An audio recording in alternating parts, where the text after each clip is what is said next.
Hello, good morning. Today we will discuss relations and functions. Some definitions of relation and function. When we say relation, it is between two variables x and y is a set of ordered pairs. Now, what do you mean by ordered pairs? When we say ordered pairs, it is consists of x and y coordinate. So, take note, kapag sinabing ordered pair, meron siyang x and y. Palaging nauuna si x, then sinusundan ni y.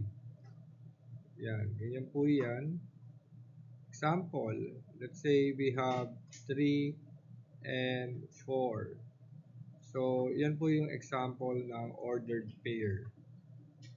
Now, when we say relation, a relation may be viewed as ordered pairs, mapping design, table, equation, or written in sentence. Now, x values are input independent variable and domain. Take note, yung x values, ang tawag din sa kanya, input, independent variable, or domain. Yung y values naman, ang tawag sa kanya ay output, dependent variable, tsaka range.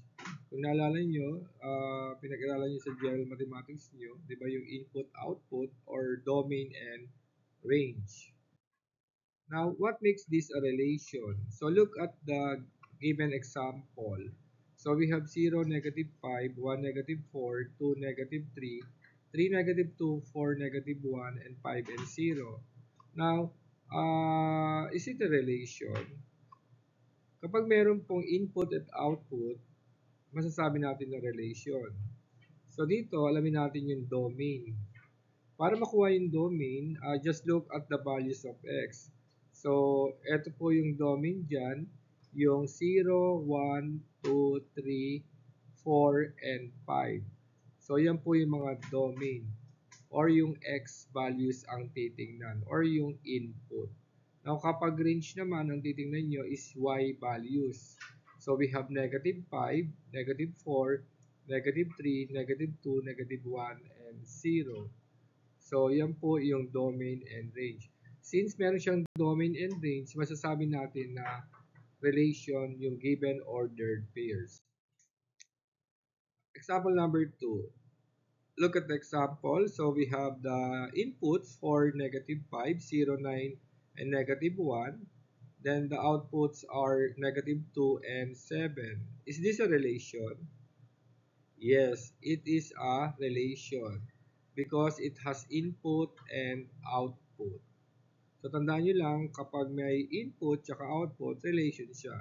Now, ano ngayon yung domain natin? Ang domain natin yung naka-yellow. So, yan yung 4, negative 5, 0, 9, tsaka negative 1. And then, meron lang tayo dalawang outputs. Ito yung negative 2 and 7. Yan yung range din. So, relation siya. Now, paano natin masasabi na ang relation is a function? What is a function? According to a textbook, a function is a relation in which every input has exactly one output. Take note masasabi natin na function siya kung ang input niya, yung every input niya has exactly one output. Kumbaga 1 is to 1. Kung may isang input, dapat isa lang yung output niya. So, is a relation a function? Focus on the x-coordinate when given a relation. So, ang titignan nyo lang yung x-coordinate. Now, kapag we have different values of x, ibig sabihin, function siya. But, if the set of ordered pairs has same x-coordinate, or kung merong kapareho sa input sa x, or sa domain, ibig sabihin, hindi siya function. So, wag yung titingnan yung y. Ang titingnan lang is si x. Kapag may kapareho sa x, automatic hindi na siya function. Pero kung magkakaiba ang x, function siya. Look at the given examples. Example.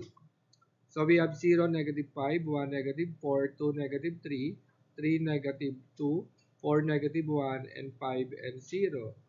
So, relation ba siya? Yes, it is a relation. Is this a function? Function ba siya? Yeah. Tingnan natin ha. 0, 1, 2, 3, tsaka 4, and 5. So, kung mapapansin nyo, wala siyang kaparehong input. Therefore, it is a function. Next example, we have negative 1, negative 7, 1, 0, 2, negative 3, 0, negative 8, 0, 5, negative 2, and negative 1. So again, ang titingnan lang is yung x. So we have negative 1, 1, 2, 0, and 0, negative 2. Now kung mapapansin nyo, dalawa yung naging 0 natin. Ibig sabihin, it is not a function. Take note kapag may same input or same x values, hindi siya function. Pero still a relation. Kasi meron siyang input and output. So, ganyan yung mga example kapag given yung ordered pairs. Now, this time, given the mapping diagram, let us know if it is a function or not. So, we have choice 1, 3 to negative 1, 1 to 2, then 0 to 2. Then for the choice 2, we have 2 to negative 1 to 3, negative 1 to negative 2, 3, 0. So, alin kaya dito yung function? So, titignan nyo lang yung x. Tignan nyo to.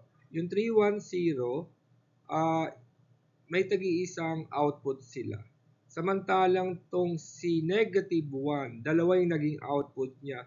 Ibig sabihin, ang function dito is si choice 1. Etong choice 2, hindi siya function kasi yung negative 1, meron siyang dalawang outputs. Ito yung 3 and negative 2. So the answer here is choice 1. Another example. So A or B. Which relation mapping represents a function? So 2 going to A, B, and C. And for letter B, we have A going to 2, B to 2, then C to 2. So ano kaya dito ang function? So kung mapapansin nyo sa letter A, tatlo yung naging output niya.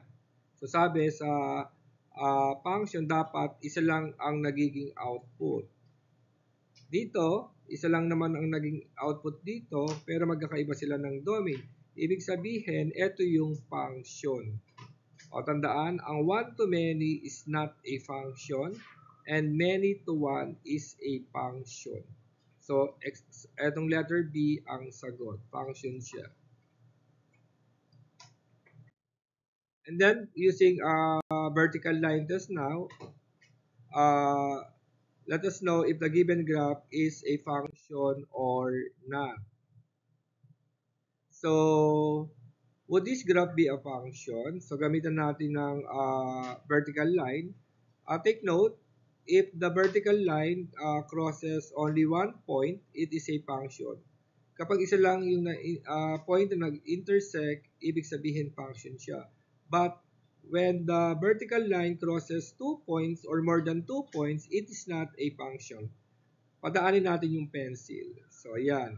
Kung mapapansin nyo, 1 point at the same time lang ang tinamaan. Therefore, the given graph is a function. Another example. This one. Would this graph be a function? Padaanin natin. So, ayan. Kung mapapansin nyo, nag-intersect siya ng dalawa. So, 2 points yung intersection niya. Therefore, it is not a function. So, hindi siya function. So, another example, eto. Mag-drawing ako. So, kung mapapansin nyo, eto siya. So, kapag dumaan dito yung, let's say, ito yung yellow, yung vertical natin. So, hindi gumana. Tingnan natin. Ayan, yellow. So, nag-intersect siya ng dalawa. Ibig sabihin, hindi siya function.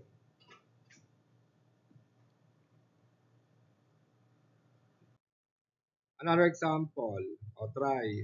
Would this graph be a function? Pagdaanin natin yung pencil. Ayan. So, function siya. Kasi isang beses lang nag-intersect o 1 point lang yung tinamaan niya. Another example, function or not. O, pagdating natin, yun, 1 point din. So, function pa rin siya. This one. So, kapag naman si vertical line, ayan, it is not a function. Tandaan nyo, kapag vertical to vertical, it is not a function. Kasi, lahat ng points tinamaan niya, kaya hindi siya function.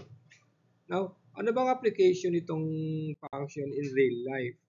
For example, yung LRN number nyo nung senior high kayo, di ba? Magkakaiba yung LRN nyo, kaya function siya. Kasi bawat estudyante may LRN. Another example, yung fingerprint. Yan. Function din siya kasi one-to-one siya. Then yung mga student ID number, function din siya. Etong situation na to, which situation represents a function? A, the items in a store to their price on a certain date. Or letter B, types of fruits to their colors. Sige nga. Yes. Letter B is not a function. So the answer here is letter A. Bakit letter B is not a function? Di ba may mga prutas na magkakapareho pero magkakaiba sila. So ayan po yung explanation dyan. Kasi may mga green apple, green mango, green banana. So hindi siya function. So thank you. So abangan niyo yung susunod kong video. Sana may natutunan kayo ngayon. Ingat kayo palagi. Thank you everyone.